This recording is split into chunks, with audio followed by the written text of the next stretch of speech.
Hey everyone, Tankenstein here. In this video, I've got your first gameplay and overview from the dev server for a newly added vehicle to the dev server that I'm not sure everybody knew was actually going to be coming to game in this update, but it looks like it will. We are getting the JA37D, a rank 8 battle rating 11.7 vehicle for the Swedish Air Force's tech tree. And this is a very powerful vehicle. As you can see, I mean, it's got more or less about the same stats as the JA37C that we currently have in game, but that's not the important thing. It is, of course, as with most top tier planes, the selection of missiles that really makes this beast. And as you can see, it's got RB-74s, and these are pretty much the Swedish versions of the AIM-9Ls. That's right, this is getting 6 AIM-9Ls essentially that you can equip to it, which is fantastic. Additionally, you do have the addition of RB-71 missiles, which are also very good. These are semi-active radar homing, if I'm not mistaken, SARH. But of course, the real stars of the show will be the RB-74. Now, that being said, you can get this just underneath where the JA37C is in the tech tree,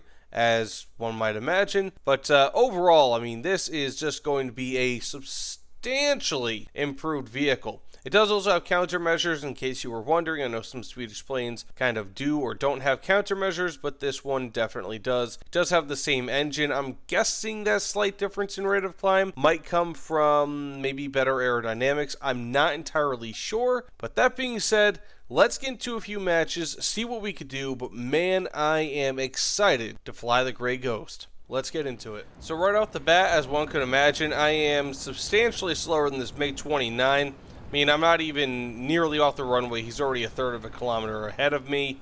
But the F-16 back there is way slower. But I believe that might just have to do with how the F-16 took off. But yes, this will not be as fast as a lot of the top tier, there's an F-16, a lot of the new top tier aircraft. But its performance should still be plenty sufficient in order to really push you through and keep you pretty safe at the 11.7 VR range. Okay, we have some enemy planes over here. Looks like some J7Es. Not really what I expected, but I guess it makes some level of sense. That being said, we do have, let's see here. Do have my R73s or whatever these are. And this is actually quite impressive. I mean, the performance on this aircraft is obviously very nice. Now, let's see here. Of course, you have to understand that when it comes to dev server... Ooh, okay. Let's see if it can track. Can it track? It did not. I'll try one more time. When it... Oh, this guy is a smart-a-halic. Okay.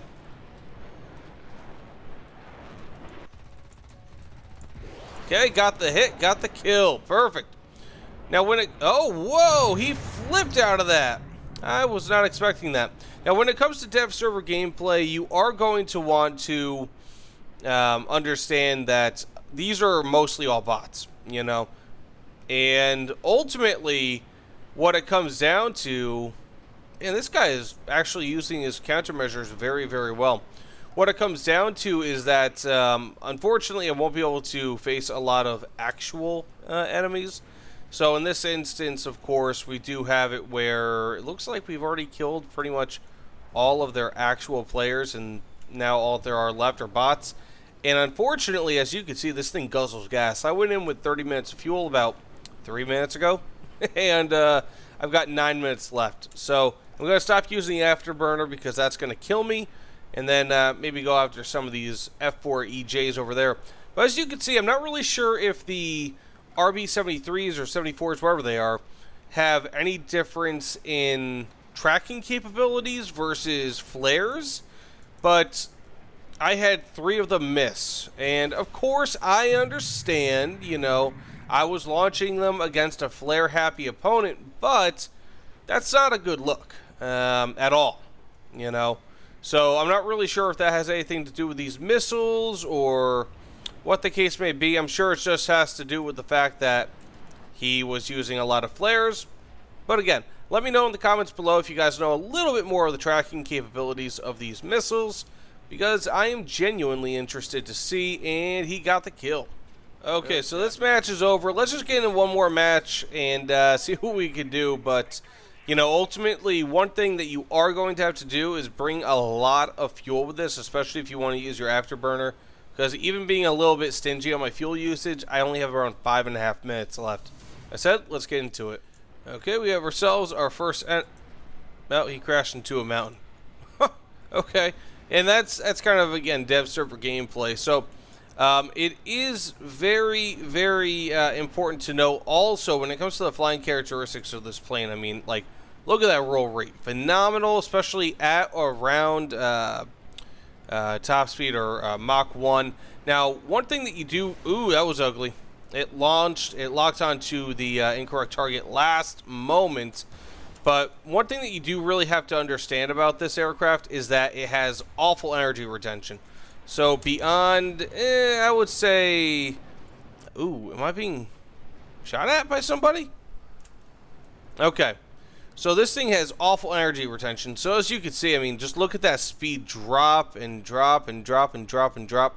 It's not going to be fun. I did not even get through a full turn there, and my plane just decided to cut half its speed. So, and that has to do with its design. I mean, it's got delta wing, plus it's got the canard up front. I'm not sure if the canard has anything to do with it, but I'm sure that doesn't really help. I'm going to go launch on this F4E. That initial missile miss that I had, that was, I think, just more of a targeting error rather than the missile itself. So I wouldn't really take too much stock in that.